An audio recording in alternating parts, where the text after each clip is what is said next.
It is of no importance. They do not miss me, and I have no longing to return. Tell me, how did you end up in a party of mercenaries? I did not end up in one. I created it. I sold everything I had and combined my efforts with a certain hot-tempered young man, set on advancing his humble glory as much as I was set on increasing my humble savings. As you can see, it was a successful venture. However, I often still ask myself if it was the best decision of my life or the greatest error. You and Magar constantly argue about everything. How did you manage to bring the Varnling host to the victory despite the discord? By a miracle, no less. Varn is a natural tactician, able to turn defeat into victory with a single maneuver. But strategy, long-term planning, and politics, those words are meaningless to him. How many times has he won a war only to lose the peace? How many times has everything we've paid for in blood somehow ended up in someone else's vault? Anyway, do not pretend you are a passive bystander to our arguments. Whatever we discuss, you always have an opinion, do you not?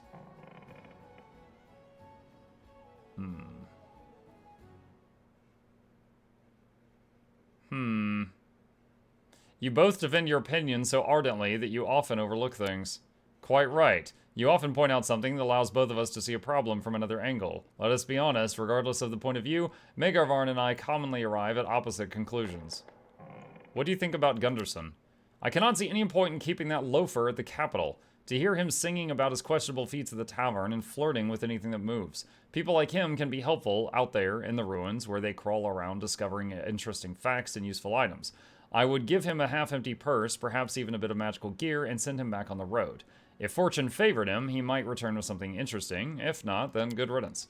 And that bracelet he scrounged up is in fact quite interesting itself. It is not magical, no, but it may point to an ancient Cyclops treasure, and riches worth far more than gold.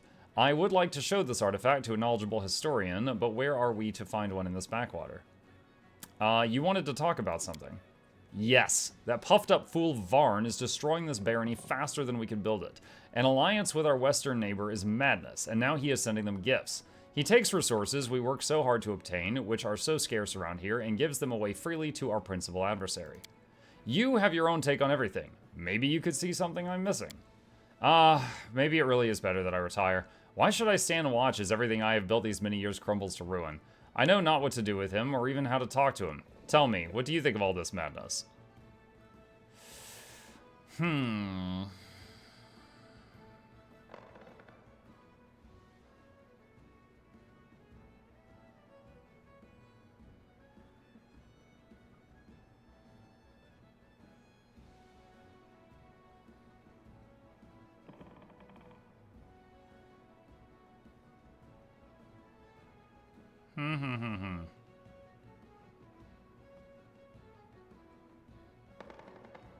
Lady Jamandi wants to use us, but she makes no secret of her intentions. She's a good ally, and having a free Rosalind as a neighbor is in our interest. Rosalind's freedom will be bought with our lives. Yes, Jamandi does not dissemble. She admits that she grows our baronies over for the coming bloodbath. An alliance with her is possible, but only on her terms, and it will cost us everything we can create here. If we will never be free of the victor's power, whoever they may be. Alright. What do you think of this barony's prospects? I am none too hopeful, at least not until Varn gets his head straight and starts learning to see things like a politician, not a brawler. The experience of our shared ventures does not reassure me. Need I remind you of how we hunted the noose, that infamous witch? Maybe Pillars of Eternity before Avowed. Huh? I've played Pillars of Eternity and Pillars of Eternity Deadfire. Great games.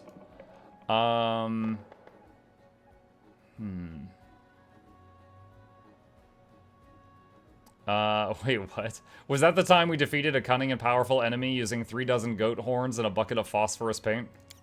It was the time you decided that we should rely on a cheap masquerade as a stratagem, ambushing a witch after making the entire party look like a horde of horned demons. I refuse to believe there was any logic behind this. However, Varn's initial plan was so ridiculous that it could hardly have been made any worse. Using a party leader as bait, risking havoc in case of his death, it was completely insane. And that sums up Varn. He is capable of great insights and bright ideas, but he risks too much and has no sense of consequences. I cannot vouch for the fate of Varnhold if he does not rein himself in. Alright. Yes, you and I are both busy people now. What a joke. To be advisors to a baron who's doing everything in his power to destroy his own state. Okay. Let's see. Hide completed stuff. Find out more about Willis Gunderson. Special dish. The Baron must decide whether such tall tales pay any heed. The Galton instigator is hiding somewhere in the area, but how can she be rooted out? The embers of revolt must be tamped down before they rise ablaze. Any evidence might be useful. Talk to the tavern keeper. Okay.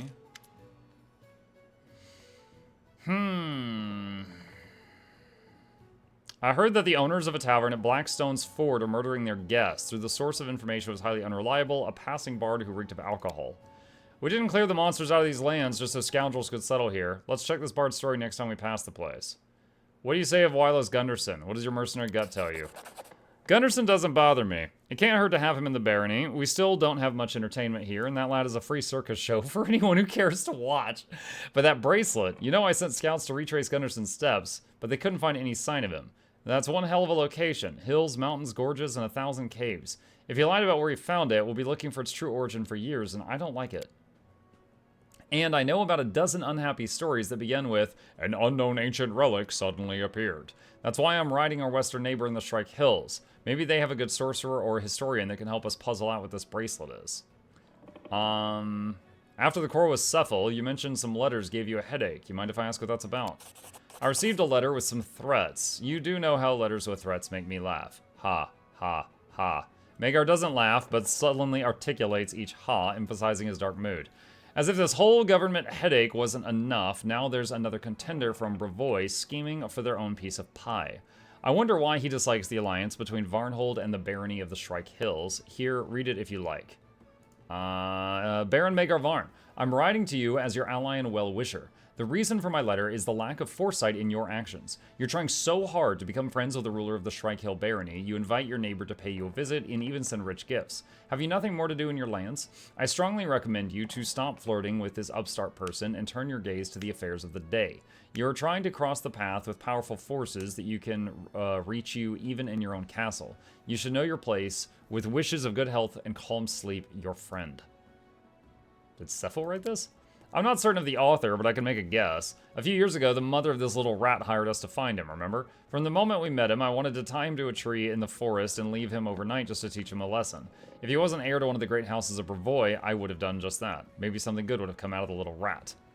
How are you coping with everything crashing down on you along with the title? Just think of it. I am now a baron. That's right, your grace. Magar smiles through the gloom. I thought after so many years of leading the party, more responsibility wouldn't be a problem, and I was right. I'm not afraid of responsibility, but I'm afraid of how little freedom I have left. Our wild exploits are over, Dennis. Of course, I could still steal some time to swing my sword around, but we'll never get back to how it was before. Remember that adventure in the Three Valleys on the border between Rossland and Isia? When the Noose Witch and her rabble were practically ruling the region and Sertovis made it a point to do nothing, waiting for the Eldori to make their move. Jamon did the wise thing then and sent a team of mercenaries, that's us, instead of her own warriors. But we definitely didn't do a single wise thing. You remember whose idea it was to use me as bait? Oh, of course, it was mine. When would I ever get another chance to see my commander bound and gagged and packed in a big box of rotten apples? Don't you start that again. Those apples were quite fresh. After several hours in that box, I knew the smell quite well. I still can't stomach apples or even drink cider. But yes, it was an insane plan. Of course, we could have listened to Cephal, waited for the scouts from Galt, and watched while more people went missing, but time was running out, and the Noose was building shrines to demon lords practically out in the open, and doing whatever she pleased. She must have been the most elusive enemy we've ever met. A witch with an incredible talent for conjurations and illusion, and with an almost animal cunning. We tracked for over a year, and never caught up to her once. But we were right about the plan. To make her drop her guard, we'd have to make her feel like the hunter and not the prey. I was the prey. We figured she'll be well distracted by the commander, betrayed by her own people, and soon enough, you were able to seize the wretch. You know, I never told you, but for a moment there, I wasn't sure I was going to make it. I was all tied up laying in that stupid box, and then on the altar, all the while wondering whether you'd ever show up. Would you have enough time? But of course, I never expected what happened after that. I could just assume you'd jump out of the ambush and capture the witch before she had a chance to kill me. I could just as well imagine that you'd make a mistake, arrive a moment late, and my life would be forfeit. But in the name of Caden Kalian, the one thing I could never have imagined was a horde of horned monsters howling in 100 voices pouring down from all directions.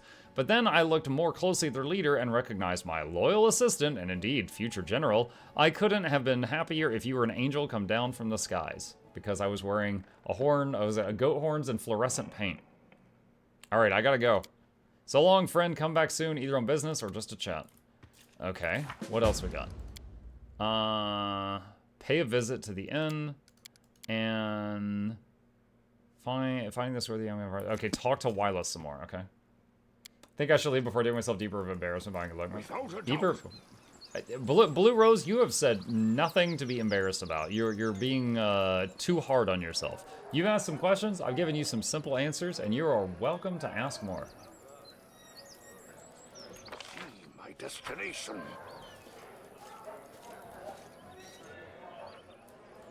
Let's see. Alright, so we gotta talk to Wylas some more.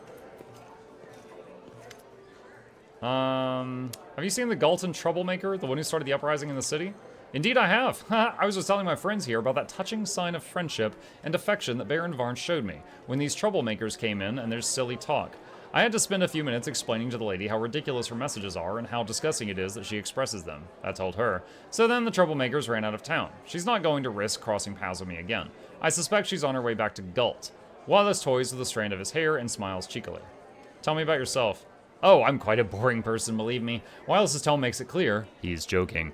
Boredom has led me to learn a dozen ancient languages, decipher a trove of ancient manuscripts and chronicles, and riddle out the locations they mention and the relics hidden there. In between these rather boring tasks, I've written a few brilliant novels and a dozen poems.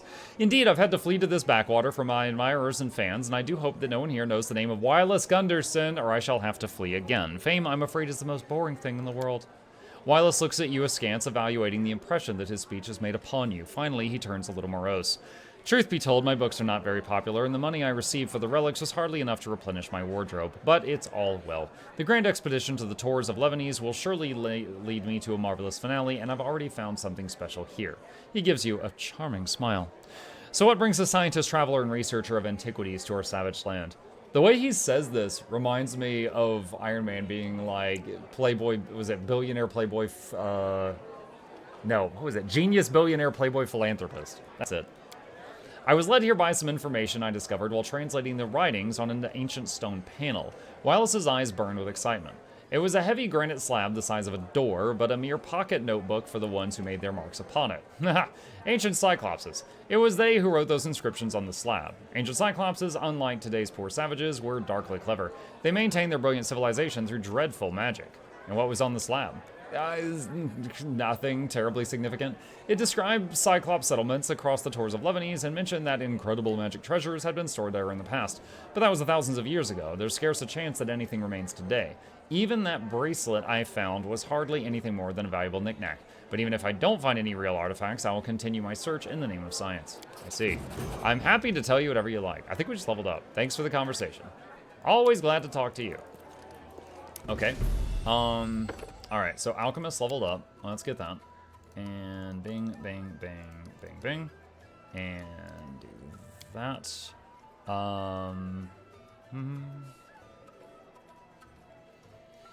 I don't know if point blank shot helps with bombs. Let's just get more bombs.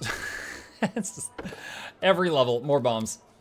Every level, more bombs. Oh, delay poison communal. That's huge. Let's get that.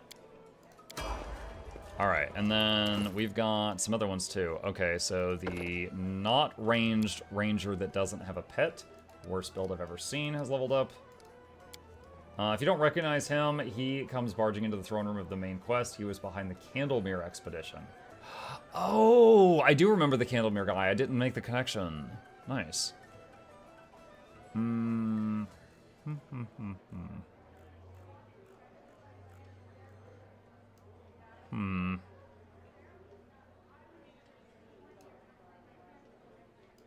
Outflank. Oh, wow, she got some spells too. Nice. Let's see. She's probably gonna have to load some of those.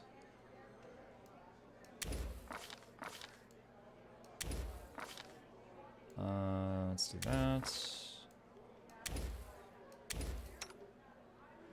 Okay, Hurricane Bow doesn't freaking help because she doesn't use a bow. Acid Maw doesn't help because she doesn't have a pet. Magic Fang doesn't help because she doesn't have a pet. Wow. Aspect of the Falcon doesn't help because she doesn't use ranged weapons. All melee weapons you're carrying with the spell's cast deal damage as if one size category larger. Oh, there we freaking go. Okay, now we're cooking. Alright. Alright, this guy, Cleric. Let's see, level up. And we're going to want Boon Companion on him if it allows him to get it. There it is. It's the top recommended thing. I know what I'm about. All right. And do I need to prime his spells? Yes, I do. We have to prime these. What is this? Restoration. We got the poison covered from the other guy. Dismissal? What is this? Protection from energy communal. That could save lives. All right, Varn. Could give him a level of rogue, or you know what? I'm gonna give him 1 level of alchemist, just for the. He'll still get sneak attack level up, just for the mutagen.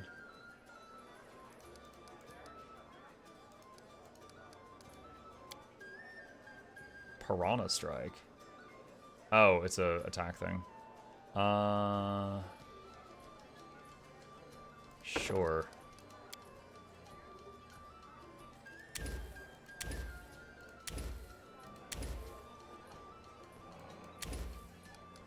Okay, there's some random stuff. You got the mutagen.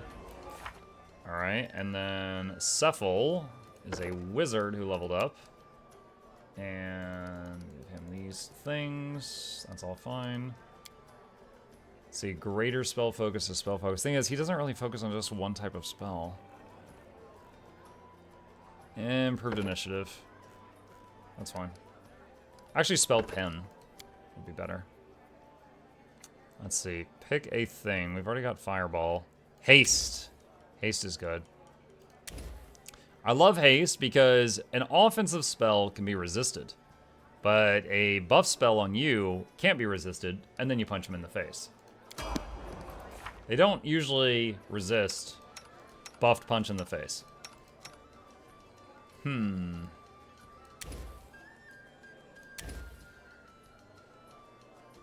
So does he use Dex? I guess reduce person on Varn would increase his damage. Or possibly increase his damage. I guess a weapon size would be a thing? I'm not sure. I have to check. The more I think about it, the more it's a maybe and not a guarantee. At Mukluk, usually. Wait, what? I already forgot what I said. Okay. Let's see. And then the monk.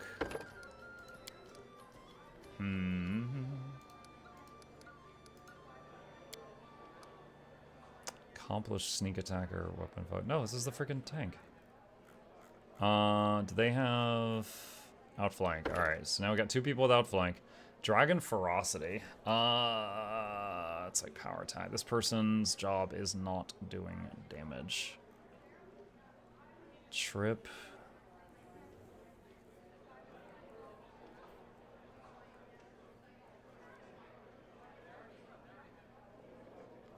While wielding the weapon in which you have weapon focus, you can perform a bewildering show of prowess as a full round action to try to demoralize foes. Just improved initiative's fine. Scorching Ray.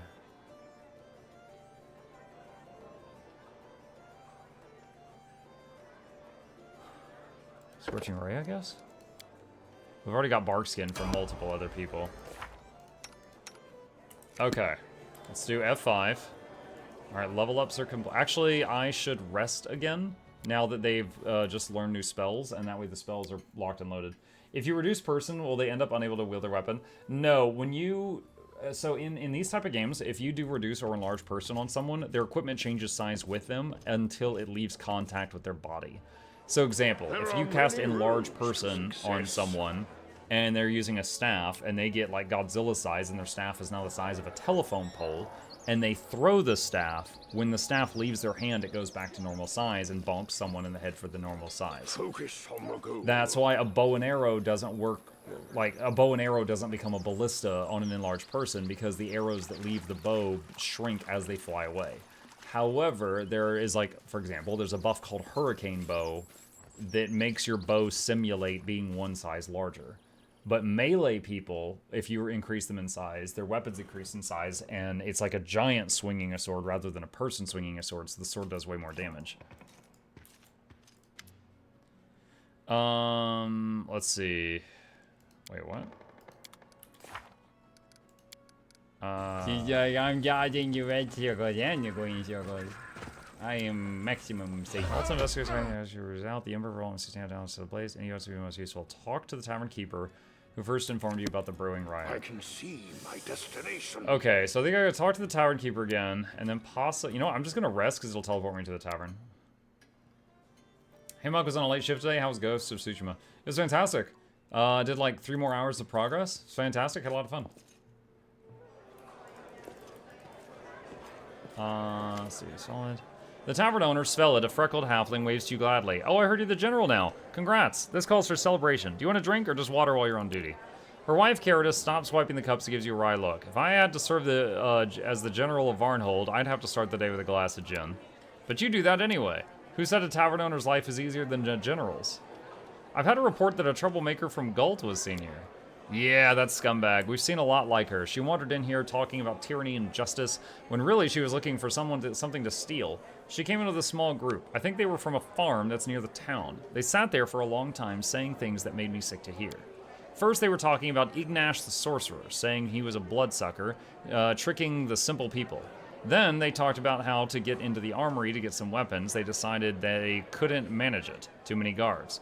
Then they remembered that there would be pitchforks and scythes in the barn. In the end, they started talking to people, trying to stir them up for a riot, but nobody would listen. I showed them to the door and sent word to the treasurer right away. I don't know where they went. I think they said something about fishermen on the river. Do something with her for Desna's sake. Kick her so hard she rolls back to Gult. Otherwise, she'll wind up some fools and they'll burn down the whole town. We'll talk to the people, but you'd best go out and find where she is and what she's doing. All right. Come back anytime. We'll save you a bottle of something worthy of a general. Okay, so what does it say now? All right, so there's different locations on the world map to go check out. Okay, so I think at this point, let's save again. We take the party out, and we've actually got stuff on the world map to do.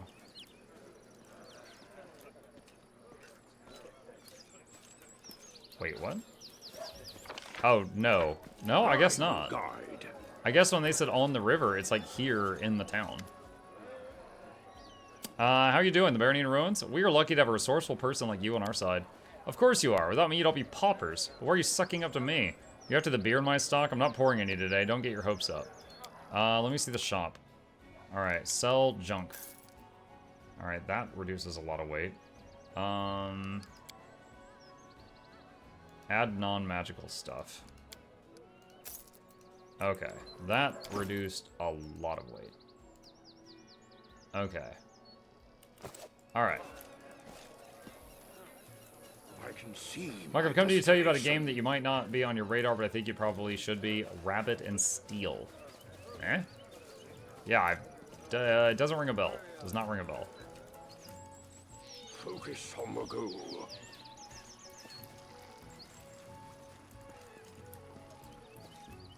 Up the revolution. Okay. Riders supposedly intended to arm themselves with scythes and pitchforks from the big granary, and it would be well to find Ignash the sorcerer, who the troublemaker publicly denounced. There are many roads to success. Dune with the Tyrant. Okay, so we got someone doing graffiti that can't spell. Dude, this makes me think a Skrit is doing this. Without a doubt.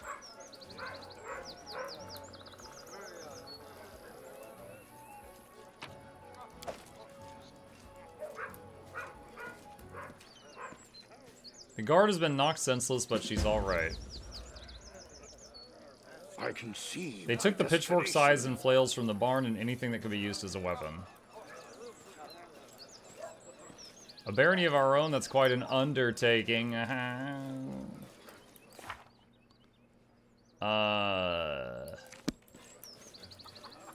Okay, so I've got all this evidence. Where do I take it?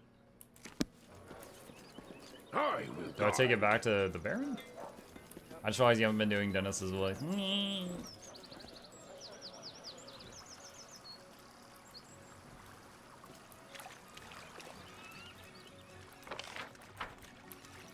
Flashback to when I did entire Guild Wars 2 news videos as Dennis. Hello, we've got some Guild Wars 2 news. Hey, dude, there was some people that loved it, and the people that were like, please, freaking God, stop.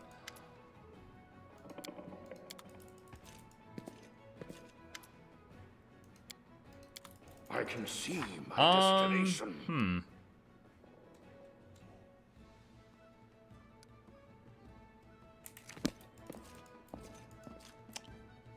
Okay.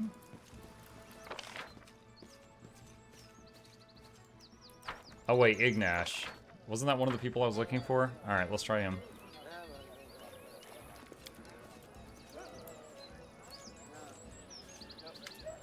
An old man in a threadbare robe squints at you, fiddling with his matted beard. What do you seek, soldier? Oh, I'm sorry, general, of course. What'll it be? Spells, magic, secrets? Old Ignash can do anything, knows everything. I have wands and potions. I can tell you your fortune. It won't cost you much. You detect the sour stench of stale alcohol as the old man mumbles. Looking for a troublemaker who's been stirring the people to riot. Have you seen her? I saw her, yes I did. She picked my pockets clean, but it's alright. A pocket is not a belly. If they cut it, you can stitch it up and fill it again. But the things she stole won't be good for her. No, they won't. She's invited trouble upon herself, silly girl. Who are you? With visible effort, the old man focuses his eyes on you. Me? Ignace the Sorcerer. I worked for years in rain and snow, never a beer and never any dough. Then once that day I got myself wasted, and suddenly the gift of magic I tasted. Now I wander with fortunes to tell and spells to sell. So he's a wizard, but only when he's drunk? Show me your wares. Here, look, everything is real. Plenty of magic and no tricks. Oh, there we go. Okay. None of the general's leads have uncovered the troublemaker, but maybe the tavern owners were able to discover something. Alright.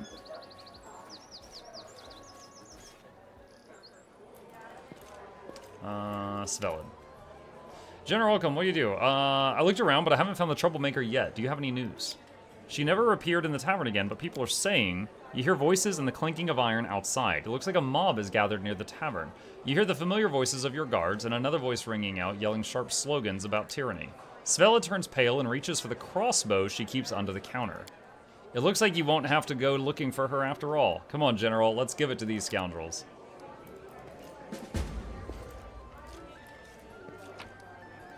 There are many roads to success.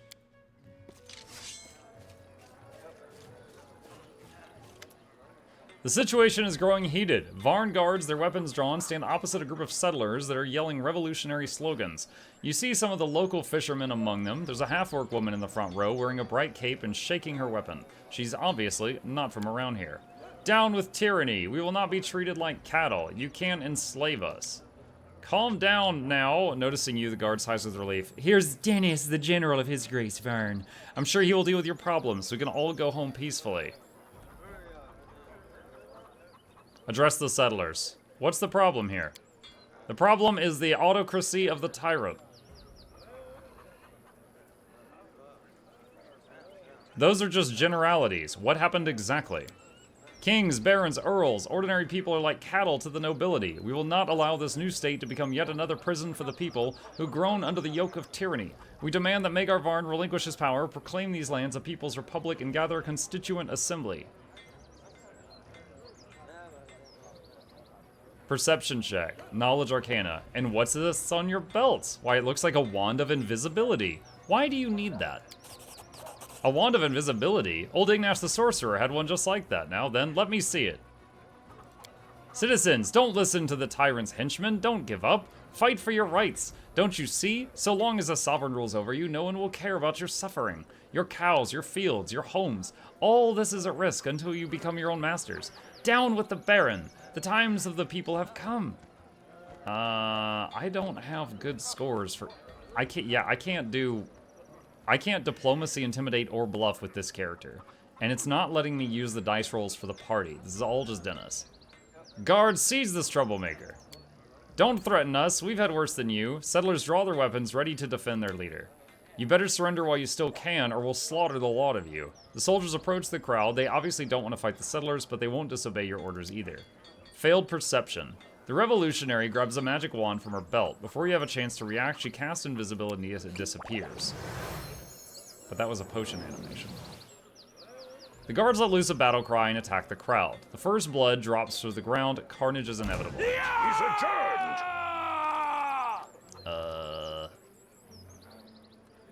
Okay. No fear!